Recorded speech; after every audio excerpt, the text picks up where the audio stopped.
வணக்கம். காலை நேர பிரதான செய்திகள். விரிவான செய்திகளுக்கு செல்லும் முன்னர் முதலில் தலைப்புச் செய்திகள். பதவியை இழப்பாரா அர்ச்சுனா? ஆகஸ்டில் விசாரணைக்கு வருகிறது வழக்கு.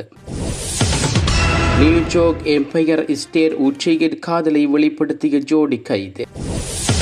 இலங்கைக்கு வருகை தந்த சுற்றுலா பயணிகளின் எண்ணிக்கையில் திடீர் வீழ்ச்சி. தாய்லாந்தில் 11 வயது சிறுவன் செலுத்திய வாகனம் மோதி 8 பௌத்த துறவிகள் உயிரிழப்பு. ஒரே நேரத்தில் ஒரே மருத்துவமனையில் 14 தாதியர்கள் கர்ப்பம். வைரலாக புகைப்படம்.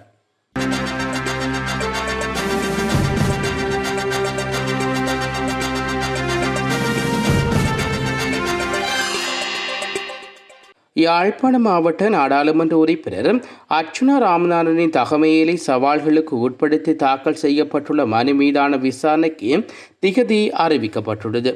அதற்கமைய எதிர்வரும் ஆகஸ்ட் மாதம் 26ஆம் தேதி குறித்த மனுவை விசாரணைக்கு எடுத்துக் கொள்வதற்கு மேல்முறையீட்டு நீதிமன்றம் இன்று உத்தரவை பிறப்பித்துள்ளது. அபிநவ நிவஹெல் பெரமுனவின் தலைவர் ஒஷால கெரத்தினால் நாடாளுமன்ற உறுப்பினர் அர்ச்சுனா ராமநாதனுக்கு எதிராக குறித்த மனு தாக்கல் செய்யப்பட்டுள்ளது. கடந்த பொது தேர்தலுக்கான வேட்புமனு தாக்கல் செய்யும் போது அர்ச்சுனா ராமநாதன் அரசு மருத்துவ அதிகாரியாக பணியாற்றி கொண்டிருந்தார் என்று அந்த மனுவில் குறிப்பிடப்பட்டுள்ளது. அரசு சேவையிலிருந்து முறையாக விலகாமல் வேட்புமனு சமர்ப்பிப்பது நாடாளுமன்ற தேர்தல்கள் சட்டத்தை மீறும் செயலாகும் என்றும் மனுதாரர் சுட்டிக்காட்டியுள்ளார். அதன் அடிப்படையில் நாடாளுமன்ற உறுப்பினர் அர்ச்சுனா ராமநாதன் சட்டபூர்வமாக பதவியில் நீடிப்பதற்கு தகுதியற்றவர் என்ற உத்தரவிடுமாறு கோரி குறித்த மனு தாக்கல் செய்யப்பட்டுள்ளது. அதன்படி இதனை அவசர மனுவாக விசாரணைக்கு எடுத்துக்கொள்ள நீதிமன்றம் திகதி அறிவிக்க வேண்டும் என மனுதாரர் சார்பில் முன்னிலையாகிய சட்டத்தரணி கோரிக்கை விடுவித்துள்ளார். இந்த கோரிக்கைக்கு நாடாளுமன்ற உறுப்பினர் அர்ச்சுனா ராமநாதனின் சட்டத்தரணி எவ்வித ஆட்சேபனைகளையும் மன்றில் முன்வைக்கவில்லை. அதற்கமைய குறித்த மனுவை எதிர்வரும் ஆகஸ்ட் மாதம் 26ஆம் தேதி விசாரணைக்கு எடுத்துக்கொள்ள மேல்முறையீட்டு நீதிமன்றம் உத்தரவு பிறப்பித்துள்ளமை குறிப்பிடத்தக்கது. உலக பிரசித்தி பெற்ற எம்பயர் ஸ்டேட் கட்டடத்தின் ஆண்டனாவின் மீது ஏறி திருமண முன்மொழிவு செய்த மலையேற்ற காதல் ஜோடியை போலீசார் அதிரடியாக கைது செய்துள்ளார்கள். கடந்த 2024ஆம் ஆண்டு நெட்ஃபிளிக்ஸில் வெளியான ஆவணப்படம் ஸ்கை வாக்கர்ஸ் ஒரு காதல் கதை. இந்த ஆவணப்படமானது ஏஞ்சலோ நிக்கலோஃப் மற்றும் இவான் பீக்கஸ் ஆகிய ரஷ்ய மலையேற்ற வீரர்களின் சாகசங்கள் மற்றும் அவர்களுக்கிடையே மலர்ந்த காதலை மையமாக கொண்டு எடுக்கப்பட்டிருந்தது. அதில் காதல் ஜோடி இருவதும் உயரமான கட்டிடங்களில் அனுமதியின்றியும் கட்டுமான நடைபெறும் இடங்களில் தொழிலாளர்கள் போல நடித்து உள்வே செல்வதும் காட்டப்பட்டிருந்தது. இந்த காதல் ஜோடி தான் தற்போது எம்பயர் ஸ்டேட் கட்டடத்தின் ஆண்டனா மீது ஏறிய குற்றத்திற்காக கைது செய்யப்பட்டுள்ளார்கள். கருப்பு உடையில் முகமூடி அணிந்தபடி பாதுகாப்பு கயிறுகள் எதுவும் இல்லாமல் நியூயார்க்கின் மிக உயர்ந்த கட்டிடங்களில் ஒன்றான எம்பயர் கட்டிடத்தின் உச்சிக்கு ஏறி ஒரு விளிம்பில் நின்று முத்தமிட்டு மோதிரம் மாற்றியுள்ளார்கள். அவர்கள் கையில் அன்பின் வலிமையானது அதிகாரத்தின் மீதான அன்பை வீழ்த்தும் போதும் உலகிற்கு அமைதி தெரியும் என்ற கருத்துக்கள் அச்சிடப்பட்ட பேனர் வைத்திருந்துள்ளார்கள். மான்ஹாட்டன் நகரின் மையப்பகுதியில் அமைந்துள்ள 1452 அடி உயரத்தில் அமைந்துள்ள கட்டடத்தின் உச்சியில் நின்று ஒரு காதல் ஜோடி முத்தமிடுவது அறிந்த அதிகாரிகள் ஹெலிகாப்டர் மூலம் மேலே பறந்து இந்த காட்சியை வீடியோவாக காட்சிப்படுத்தினார்கள். சிறிது நேரம் ஆண்டனாவின் உச்சியில் நின்று தங்களது காதலை பரிமாற்றிக் கொண்ட இருவரும் தங்களை கொண்டு செல்ல பேனரை கையில் பிடித்தபடி மேலே அங்கிருந்து கீழே இறங்கியுள்ளார்கள். வலை பின்னல் போன்று அமைந்திருந்த பாதை வழியாக கவனமாக இறங்கி ஒரு வழியாக ஒரு அகலமான இடத்தை அடைந்தார்கள். அங்கு மீண்டும் இருவரும் கட்டி அணைத்தபடி முத்தமிட்டபடி அதனை வீடியோவாக பதிவு செய்தார்கள். மேலும் மோதிரம் அணிந்தபடி கைகளை நீட்டி படமும் எடுத்தார்கள். அதற்கு காவல்துறை அதிகாரிகள் அவர்களை கைது செய்ய ஏணி வழியாக ஏறியுள்ளார்கள். ஒரு அதிகாரி இவர்களுக்கு வாழ்த்து தெரிவிக்க அவர்களை கீழே அழைத்து வரப்பட்டார்கள். சில நொடிகளில் கீழே இறங்கி வந்த காதல் ஜோடியை காவல்துறை அதிகாரிகள் அமைதி பேச்சுவார்த்தை நடத்தினார்கள். இருப்பினும் ஏஞ்சலினா நிக்கலோஃப் மற்றும் இவான் பீக்கஸ் குஸ்டென்சோஃப் ஆகிய இருவரையும் திருட்டுத்தனமான ஆபத்தை விளைவிக்கும் செயல்களில் ஈடுபடுதல் உட்பட குற்றச்சாட்டுகளின் பேரில் கைது செய்தார்கள்.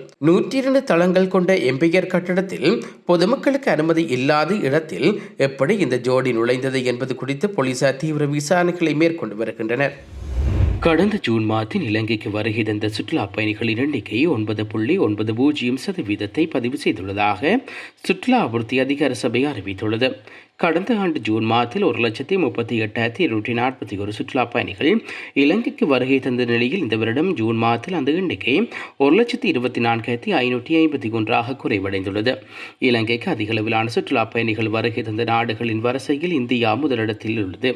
கடந்த மாதத்தில் இந்தியாவிலிருந்து 43,042 சுற்றுலா பயணிகள் வருகை தந்ததுடன் இது மொத்த வருகையில் 35% இதனைத் தொடர்ந்து பிரித்தானியாவிலிருந்து 10,474 சுற்றுலா பயணிகளும் ஆஸ்திரேலியாவிலிருந்து 8,710 சுற்றுலா பயணிகளும் வருகை தந்துள்ளார்கள். கடந்த ஆண்டில் எதிர்பார்க்கப்பட்ட சுற்றுலா பயணிகளின் வருகை இந்த இலக்கை இலங்கை தவிடப்பட்டிருந்த நிலையில் இந்த வருடத்தில் 3 மில்லியன் சுற்றுலா பயணிகளை ஏற்கும் பாரிய இலக்கொன்றை இலங்கை நிர்ணயித்துள்ளது. எனினும் வருடத்தில் முதல் 6 மாத காலப்பகுதியில் மாத்திரமே இதுவரை 11,46,573 சுற்றுலா பயணிகள் தீவுக்கு வருகை தந்துள்ளமை குறிப்பிடத்தக்கது. அரசு புலனாய்வுத் துறையின் முன்னாள் பணிப்பாளர் சுரேஷ் சாலாவின் கையடக்க தொலைபேசி மற்றும் மணிக்கடனிக்கான கடவுச்சொற்களை விசாரணை அதிகாரியிடம் ஒப்படைக்குமாறு நீதிமன்றம் பிறப்பித்துள்ள உத்தரவை தாம் ஏற்றுக்கொள்ளவில்லை என முன்னாள் அமைச்சர் உதயன் கம்பன்பில தெரிவித்துள்ளார். கொழும்பில் இன்று நடைபெற்ற ஊடகவியலாளர் சந்திப்பின் போது அவர் இதனை குறிப்பிட்டுள்ளார். எனினும் நீதிமன்ற உத்தரவுகளுக்கு தாம் மதிப்பளிப்பதாகவும் உதயன் கம்பன்பில தெரிவித்துள்ளார். இந்நிலையில் கொழும்பு கோட்டை நீதிவான் நீதிமன்றத்தால் பிறப்பித்துள்ள உத்தரவை ஆட்சேபித்து சுரேஷ் சேலையின் சட்டக்குழுவினர் மேன்மையுடைய செய்ய எதிர்பார்த்துள்ளதாகவும் அவர் கூறியுள்ளார். இதேவேளை சுரேஷ் சேல தமக்கு கடவுச்சொற்களை வழங்குவதற்கு ஏன் கட்டாயப்படுத்தக்கூடாது என்பதற்கான 4 காரணங்களை உதய கம்பன்பில இன்றைய ஊடகவியலாளர் சந்திப்பின் போது சுட்டிக்காட்டியுள்ளார். அதன்படி இலங்கையின் குற்றவியல் நடைமுறை சட்டத்தின் கீழ் ஒரு சந்தேக நபர் தனக்கு எதிராக விசாரணைக்கு உதவுமாறு கட்டாயப்படுத்த முடியாது என்பதே முதல் காரணம் என கம்பன்பில குறிப்பிட்டுள்ளார். சந்தேக நபர் தனக்கு எதிராக விசாரணைக்கு உதவ வேண்டிய கடமை இல்லை. அவர் விரும்பினால் மௌனமாக இருக்க அவருக்கு உரிமை உண்டு என்றும் கூறியுள்ளார். 2வது காரணமாக புலனாய்வாளர்களே அல்லது பொது அதிகாரிகளோ ஒரு சந்தேக நபரை கடவுச்சொற்களை வெளிப்படுமாறு வலியுறுத்தவோ அச்சுறுத்தவோ அல்லது தூண்டவோ கூடாது என்றும் அத்தகைய நடத்தை முயற்சி செல்வாக்கிற்கு வழிவகுக்கும் என்றும் உதய கம்பன்பில சுட்டிக்காட்டியுள்ளார்.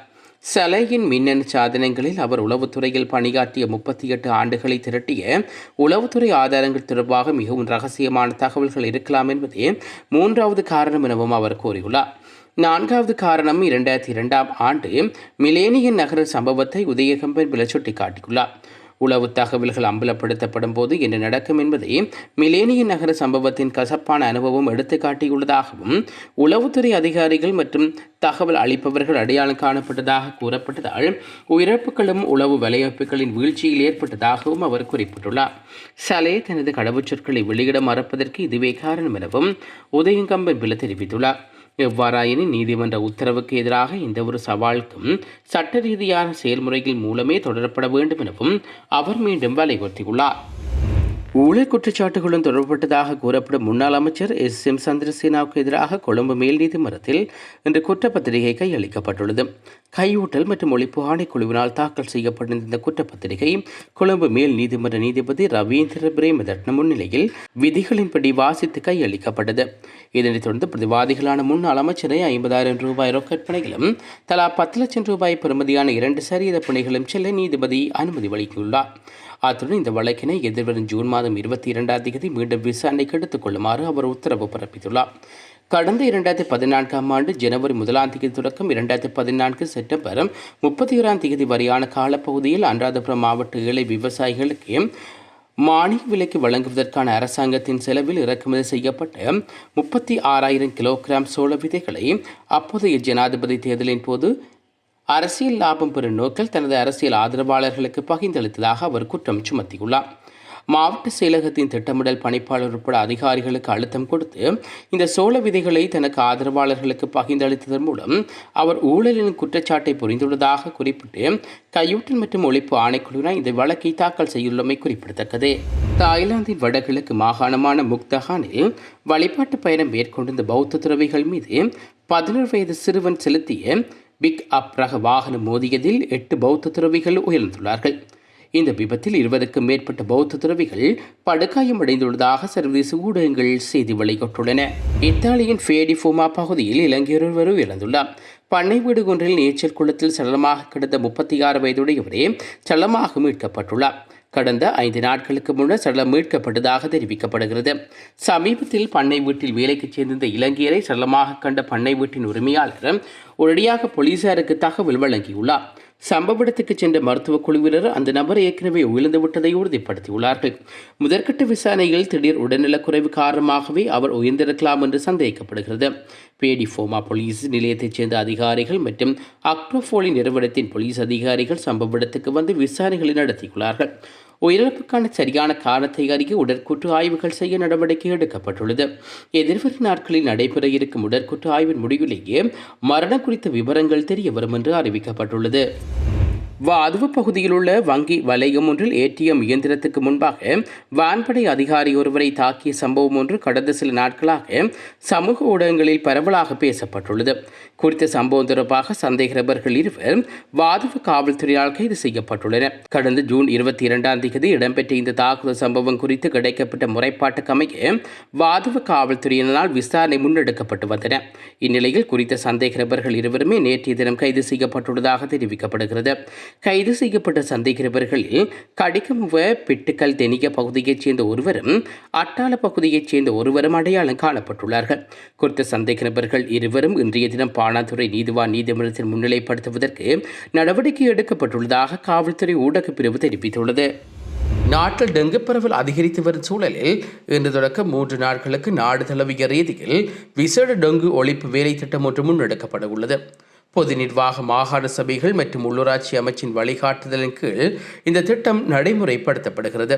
தூய்மையான இலங்கை வேலை திட்டத்துடன் இணைந்து நாடு முழுவதும் உள்ள மாவட்ட செயலகங்கள் மற்றும் பிரதேச செயலகங்களின் அதிகாரிகள் இந்த விசேட டெங்கு ஒழிப்பு நடவடிக்கையில் பங்கெடுக்க உள்ளதாக பொது நிர்வாக மாகாண சபைகள் மற்றும் உள்ளூராட்சி அமைச்சர் சந்தன அபேவர்தன தெரிவித்துள்ளார். இதுவரை நாடு முழுவதும் 55,406 டெங்கு நோயாளர்கள் அடையாளம் காண்டுள்ளார்கள். மேல் மாகாணத்திலேயே அதிகளவான பாதிப்புகள் பதிவாகியுள்ளதாகவும் அங்கு இதுவரை 21,565 பேருக்கு டெங்கு தொற்று உறுதி செய்யப்பட்டுள்ளது. அத்தோடு அதிக ஆபத்துள்ள சுகாதார வைத்திய அதிகாரி பிரிவுகளின் எண்ணிக்கை 124 அதிகரித்துள்ளது.